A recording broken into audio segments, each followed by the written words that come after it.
pastāsti, kāpēc tu izvēlējies lokšaušanu un cik ilgi jau nodarbojies ar to? Es ar lokšaušanu nodarbojos kādus 7 gadus. Pirms tam gāju basketbolā, man ļoti nepatīk visi tie komandas sporta veidi. Un tāpēc pamatni gribēju nodarboties kaut kādu sporta veidu citu. Un skatījos sporta ziņas, redzēju lokšaušanu, un tā es izdomāju arī aiziet, un tā es esmu palikusi. Acīm redzot, gribēju kaut ko tādu individuālu un tīri, kas atkarīgs no tevis pašas. Jā, un arī tā, ka nevajag tu baigi pārpilēties to visu sportu. Štais vispār tas sports tāds ļoti mierīgs, tur nevajag vispār steigties. Man ļoti patīk šitā nesteigties, nestresot. Mierīgs, bet tomēr psiholoģisks. Jā, psiholoģisks ir ļoti tā. Tie 7 gadi jau ir pagājuši, noteikti arī kaut kādas sacensības ir izbaudītas. Jā, es šogad pirmo reizi piedalījos Eiropas kausā, kas notika Romā junioriem un kadetiem. Tur man gāja diezgan labi, plus un tā bija drīzāk vairāk tā kā uz pieredzi, bet man gāja labi. Treniņos noteikti un arī varbūt sacensībās ir gadījusies kāda ķibele ar loku un pašu šaušanu. Jā. Kas tas ir? Man vienreiz gadījās tā, ka man bija jāšauj turnīra cīņas. Un es atvelku, un tieši man lapsena uzlido uz rokas. Man ir nedaudz bail no lapsenēm. Es sāku ritīgi stresot, un man aizšāva garām. Tas bija vispār tikšana uz zelta, bet es tiku beigās uz bronzu. Vēl viena Latvijas izlases dalībniece, kura šogad var palepoties ar 2 ļoti nopietnām sacensībām. Vai ne? Tā ir? Tā ir taisnība. Pirmās bija Eiropas spēles Baku, un otrā bija Universitāte Dienvidkorejā. Varbūt tomēr pajautāsim par tiem rezultātiem, kā tu tur gāja. Patiesībā Baku gāja labi. Tās bija pirmās tāda līmeņa spēles mums, lokšāvējiem. Pirmās, kur mēs jebkad bijām izcīnījuši vietas uz viņām. Un viss bija labi. Tā bija kā sagatavošanās nākošā gada olimpiskajām spēlēm. Tālūk. Bet universitātē patiesībā arī viss bija ļoti labi. Kvalifikācijā izšāva pietiekami labu rezultātu. Un otrajā cīņā es zaudēju šūtu, kas principā ir 1-pret-1 bultu. Un mans devītnieks bija nedaudz tālāk par otras meitenes devītnieku. Tā kā īstenībā diezgan labi.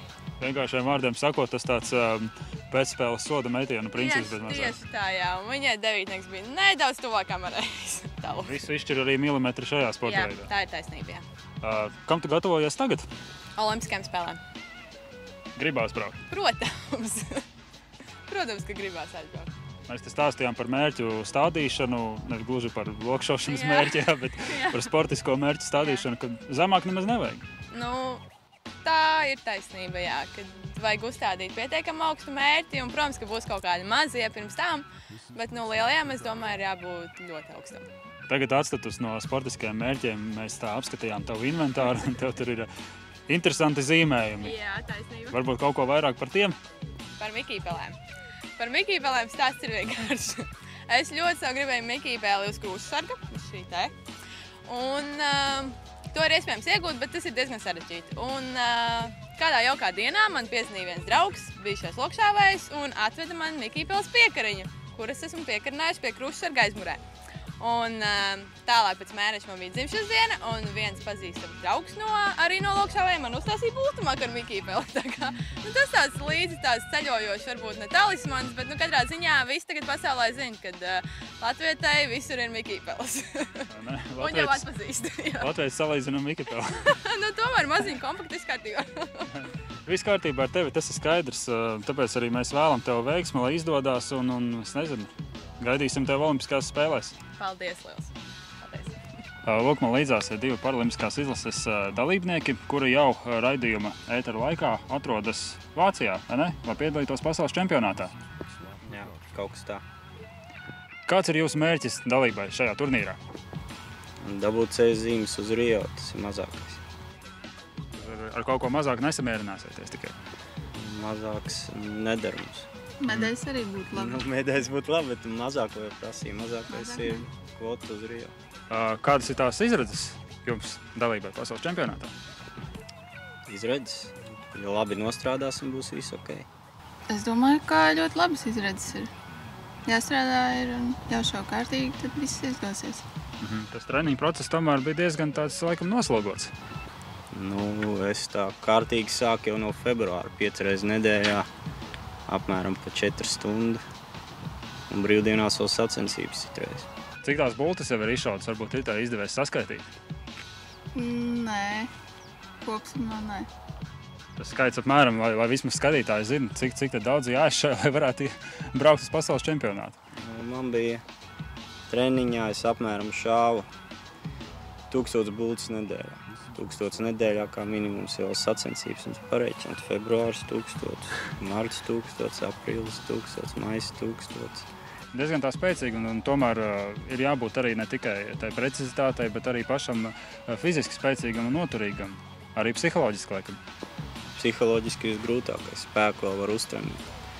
Psiholoģija grūtāk. Jau noturīgāk. Psiholoģiski? Jā. Sievietes vienmēr spēcīgāks psiholoģiski. Ja vīri var izcelties ar fizisko, jā, tad tieši tā.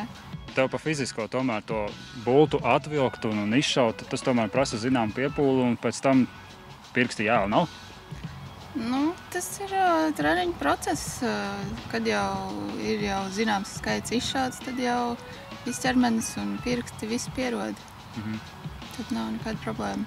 Ja reiz esat izlases dalībnieki, tas nozīmē, ka nemaz tik slikti neesat tie lokšāvē, vai ne? Laikam jau nē. Tā, maza pauzīt. Jāizpilda normatīvi attiecīgie un tā tālāk. Tā nemaz tu izlasē netiec. Jā, jautājums bija tāpēc, kāpēc vispār izvēlējāties lokšaušanu? Lokšaušanu izvēlējos tāpēc, ka tas ir viens no nedaudziem sporta veidiem, kur var vienā konkurencē cīnīties pilnīgi veseliem cilvēkiem. Jo noteikumi atļauj šaut sēdus, stāvus, nav rakstīts kā galvenais, kur trāpi.